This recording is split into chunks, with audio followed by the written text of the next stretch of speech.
Okay guys, we're recording. Anyway, 2018 Cascadia or 2019, whatever the number is, I don't care. It's the latest and greatest. Anyway, originally I had my my Striker 955 up here. But I didn't really like it because it was always out of the way. I had to stretch for it and stuff unless I raised up my seat. And when I ran it at night, I like the color red because it's not hard in the eyes. But you couldn't see it if you were sitting lower, so you'd have to sit up in order to see all the screens of the 955.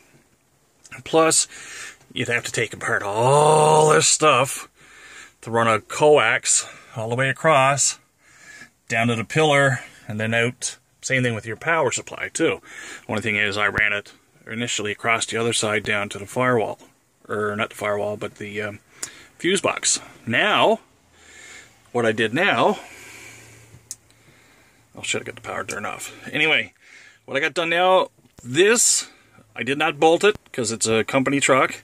I used double-sided sticky tape, super strong, so it's not shaking. Plus I used a little piece of foam back on the heat sink just so that it doesn't scratch up this here in the truck. On top, for those hot summer days when the sun just beams in and you're out of the truck or whatever the case may be, this reflects. It's just a piece of cardboard with some reflective tape, so it'll help keep some of the heat off. Now, basically what I've done, I've run my power supply all the way over to about here and then just down the side. Took off this gray piece right here.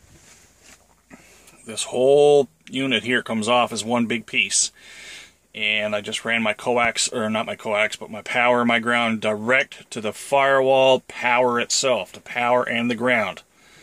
I don't get any noise from my fridge or nothing. I don't know if I'm lucky or I just fluked it or what, but I don't get any noise. That's a temporary deal. Now for my coax, obviously it's going to run behind the radio and across.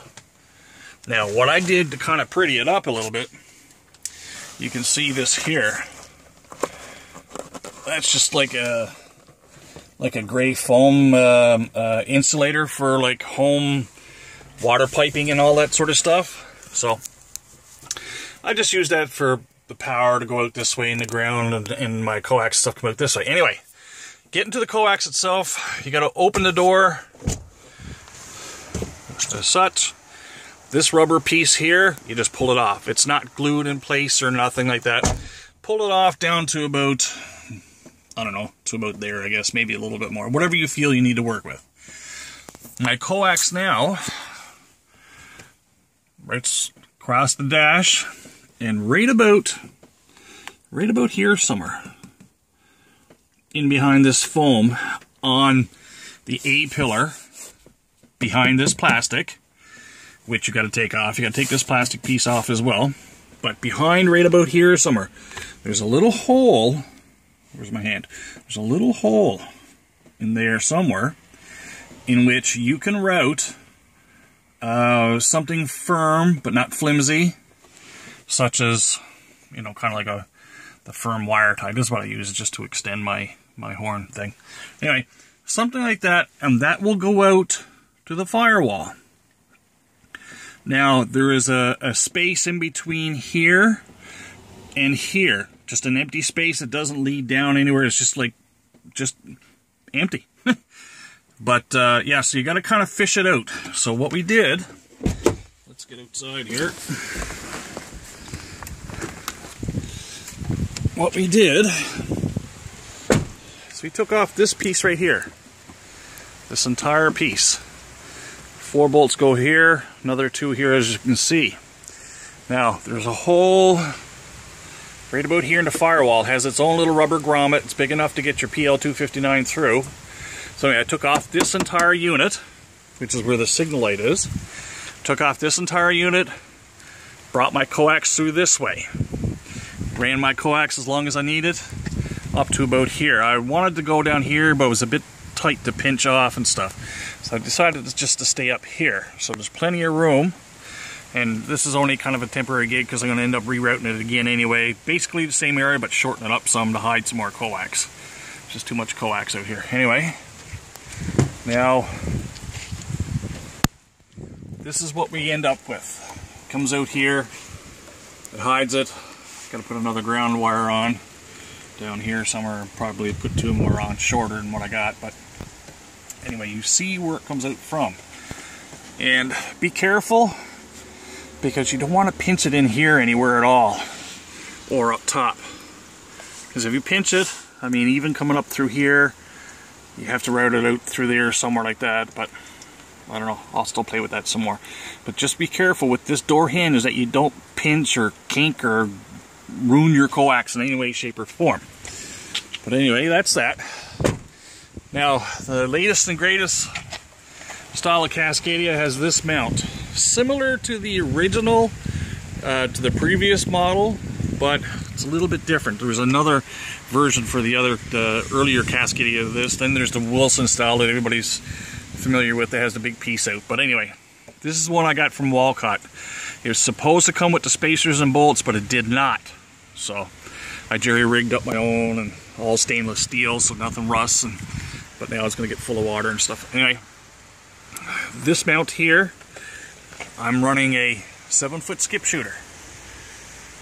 And on top of this is just plastic indoor water pipe. Just for minor non-pressurized stuff. This will keep your antenna from swaying a whole boatload. And you don't want it swaying all over the place, because then it'll break quicker. Another point that I'm going to let you guys know about, this bracket here can do a little bit of this. You don't want it to do too much of that, because, well, actually you don't want to do it at all. So you either sit it up straight, which I don't suggest, because by the time the wind hits your antenna, it's going to be pushing it back. So I got mine set at 45. People will say, no, it's too much, no, that's not enough, or whatever. Anyway, at 45 degrees at about highway speed, 9 times out of 10, that's going to set this antenna fairly straight up. It'll probably be like a 10 or 20 degree tops, depending on the wind that you're pushing. So this here now is my stop. So these 3 bolts will loosen, this piece will do this, and to take away the strain off these bolts, or some of these bolts, I used this bolt, reversed it, so that the head bumps up against here, and now when it goes up, it can't move. So if the wind hits it, it's not going to hurt this at all, it's not going to strip the bolts, it's not going to work its way up on you or anything. But something else I got to mention too. See that? Was caused by this. So when you open the door, just be careful. I filed mine down some, didn't want to do too much. I'm going to have a different bracket on here soon anyway, but nonetheless, that's basically your idea. So now your coax will be behind here and off to the firewall. It'll come out through here somewhere behind the firewall. You'll see the little rubber, black little rubber grommet. It's big enough to put your PL259 through. And I'll probably be doing the same thing with my power supply. My power supply will go down to my batteries here by my step. And I'll try to get my ground somewhere around the antenna somewhere if I could. Now, on the previous version of the Cascadia, the 16 roughly, I did almost the same thing. But the only thing is, see where this black plate is? That was not there on the earlier model. It was just a hole with a rubber grommet that you could run your coax and your power if you wished through. The guys who own the who run the earlier model, I tried to pull that off. I got the bolts loosened, but holy crap, it must be stuck on there or part welded on, or I don't know what it is, but I couldn't get it off. So, but anyway, that's basically how I got it routed. Hope this is going to help some of you guys out there, give you some ideas to work with.